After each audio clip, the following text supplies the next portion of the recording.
सब बंधनों को त्याग मानवता की सेवा को निकले गुरु नानक देव। एक दिन गुरु नानक देव नदी में स्नान करने गए। नदी में स्नान करके जब वे बाहर आए तब वे नदी के तट पर आसन जमाकर वहीं बैठकर ध्यान करने लगे। ध्यान की गहन अवस्था को पार कर वे गहन समाधि में डूब गए।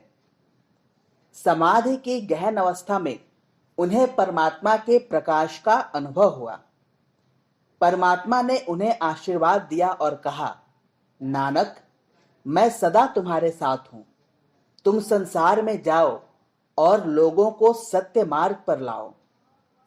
मैंने अपने नाम से तुम्हें उपकृत किया। तुम जिस पर कृपा करोगे उस पर मेरी भी कृपा होगी। कहते हैं कि इसके पश्चात नानक ने परमात्मा के चरणों में सिर झुकाया और वे समाधि से बाहर आए। तब उनके मुख से सहसा ये शब्द निकले, मैं किसी हिंदू को नहीं देखता, किसी मुसलमान को नहीं देखता, मैं केवल मनुष्य को देखता हूं। दरअसल जब साधक में परमात्मा का पूर्ण प्रकाश उतर आता है तब वह भी परमात्म रूप ही हो जाता है। उसकी दृष्टि जाति धर्म संप्रदाय को नहीं देखती। उसकी दृष्टि में तो यह सारा विश्व ब्रह्मांड ही परमात्मा में दिखने लगता है। वह सबका और सब उसके हो जाते हैं।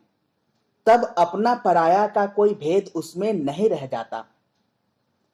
समाधि में परमात्मा के प्रकाश को पाते ही गुरु नानक देव परमात्म स्वरूप हो गए। वे सबके और सब उनके हो गए। समाधि की अवस्था में मिले परमात्मा के आदेश के पालन हेतु वे तत्पर हुए। घर के सगे संबंधियों ने उन्हें शादी के बंधन में बांधकर संसार के बंधन में बांधने का प्रयास भी किया, जिससे कि वे गृह त्याग न कर सकें। उनकी शादी भी हुई, संतानें भी हुई। रिश्तेदारों ने उन्हें गृह त्याग न करने हेतु कई प्रकार से समझाने रिझाने का प्रयास भी किया, पर सभी प्रयास निष्फल हुए।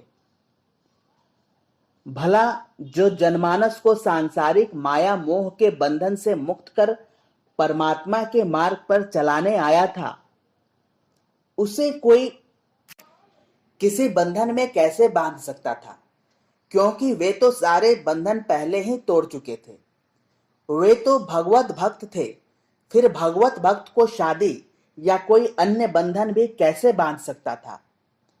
वे पूर्व की भांति ही भक्ति में लीन रहते, साधु संतों की सेवा करते और जनमानस को सत्य मार्ग पर चलने की प्रेरणा देते। जब उनका अधिकांश समय घर से बाहर भगवत भक्ति और साधु संतों की सेवा में ही बीतने लगा तो घर के लोग एक बार फिर चिंतित हुए। सबने उन्हें घर गृहस्थी के कार्य में मन लगाने का सुझाव दिया, पर नानक देव तो अपना मन पहले ही परमात्मा को दे चुके थे। वे कहते, कोई मुझे भूत कहता है और कोई बेताल, कोई मुझे पागल और कोई दीवाना कहता है, पर मैं तो पागलों की भांति ईश्वर का दीवाना हूं। मैं परमात्मा के अतिरिक्त किसी को जानता नहीं। मैं तो उसी ईश्वर की आज्ञा का पालन करता हूं और उसी से प्रेम करता हूं।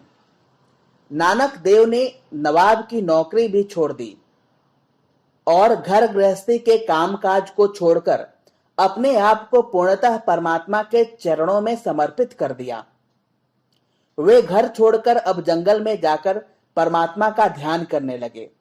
उनके पिता दौड़े दौड़े उनके पास पहुंचे और कहा, पुत्र देखो, मैं अब वृद्ध हो चुका हूं। तेरी मां भी वृद्धा हो चुकी है। अब तुम ही हमारे बुढ़ापे का सहारा हो। तुम्हारे बिना हमारा कौन है इस दुनिया में? नानक पिता की बातें बड़े ध्यान से सुनते रहे। फिर समझाते हुए बोले, पिताजी, आप यह क्यों कहते हैं कि मेरे सिवा आपका कोई सहारा नहीं? आपका सहारा वही परमात्मा है जो सबका सहारा है। मेरा जन्म घर गृहस्थी तक सीमित रहने एवं आपकी सेवा करने मात्र के लिए नहीं हुआ है। मैं तो मानव जाति की सेवा के लिए यहाँ आया हूँ। इसलिए पिताजी, मुझे आप आशीर्वाद दीजिए कि मैं मानव जाति की सेवा कर सकूं। आप मेरे पिता हैं, पर आपसे बड़े परम पिता हैं जो इस संसार के पिता हैं। मुझे उन परम पिता की आज्ञा का पालन करने दीजिए। नानक की बातें सुनकर पिता महता कालू भी चुप हो गए। इसके बाद नानक के ससुर मूल चंद जी उन्हें समझाने मनाने को आए और वे कहने लगे, बेटा नानक, तुम गृह त्याग कर रहे हो, पर तुम मेरी पुत्री और अपने पुत्रों की ओर भी तो देखो। उनका क्या होगा? उनका लालन पालन कौन करेगा? नानक बोले, बाबा जी, आप भी तो मेरा बाबा जी, आप भी तो मेरे पिता योग्य ही हैं। आप अपनी पुत्री और मेरे पुत्रों की चिंता न करें। उन सबों की रक्षा पालन पोषण ईश्वर करेगा। यह सारा संसार ही मेरा देश है। मानवता मेरा धर्म है।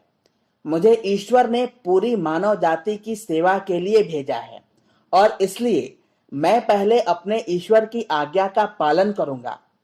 अतः आप तो बस मुझे इस शुभ कार्य को पूरा करने का आशीर्वाद दें।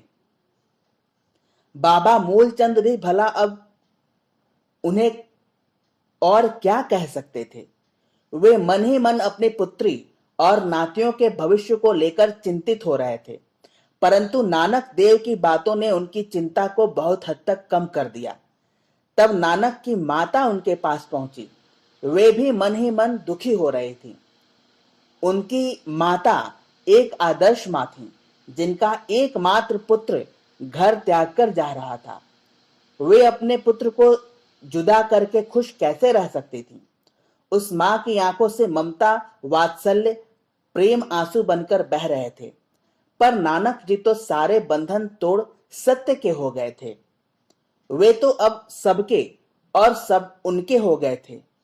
उनके सामने तो इस समय मानवता की आंखों से बह रहे आंसू महत्वपूर्ण थे। नानक देव ने अपनी माता के चरणों की धूल अपने मस्तक से लगाते हुए कहा, मां, तुम जानती हो, आपसे ऊपर एक और जगन माता है जिनकी सेवा के लिए मैं जा रहा हूं। मुझे अपने कर्तव्य का पालन करने दो मां।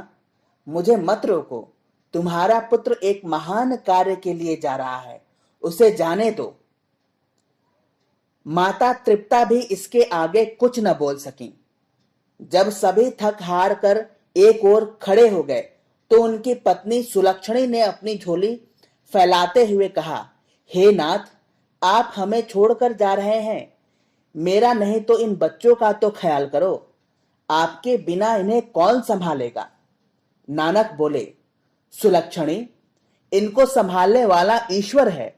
वह ईश्वर जो हमें जन्म देता है, वही ईश्वर हमारा पालन पोषण करता है। उसी ईश्वर की इच्छा से मैं यहां से जा रहा हूं। मुझे खुशी से जाने दो। मैं अपना कार्य पूरा करने के पश्चात फिर आऊंगा। रोने से किसी चीज का उपाय नहीं होता। ईश्वर तुम सबकी रक्षा करेगा। वह सदा तुम्हारे संग संग रहेगा।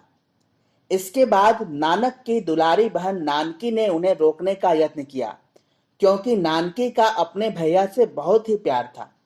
इसलिए सबको यह विश्वास था कि अपनी दुलारी प्यारी बहन नानकी के कहने पर नानक अवश्य ही घर लौट चलेंगे। पर नानक ने अपनी बहन के सामने हाथ जोड़ते हुए कहा, बहन, तुम क्यों चिंता कर रही हो? जिस समय भी तुम मुझसे मिलने की इच्छा प्रकट करोगी, मैं तुमसे मिलने आ जाया करूंगा। इस पर बहन नानकी बोली, यह तो अनहोनी है, ऐसा कैसे संभव हो सकेगा? नानक मुस्कुराए और बोले, बहन नानकी, मैं ईश्वर के आशीर्वाद से अनहोनी को भी होनी कर दूंगा। इस प्रकार नानकी भी चुप हो गई और नानक देव सारे बंधन तोड़कर परमात्मा के निर्देश पर मानवता की सेवा को चल पड़े। वे आजीवन मानवता की सेवा में लगे रहे, जगत भ्रमण करते रहे और जगत पूज्य बने। धन्यवाद।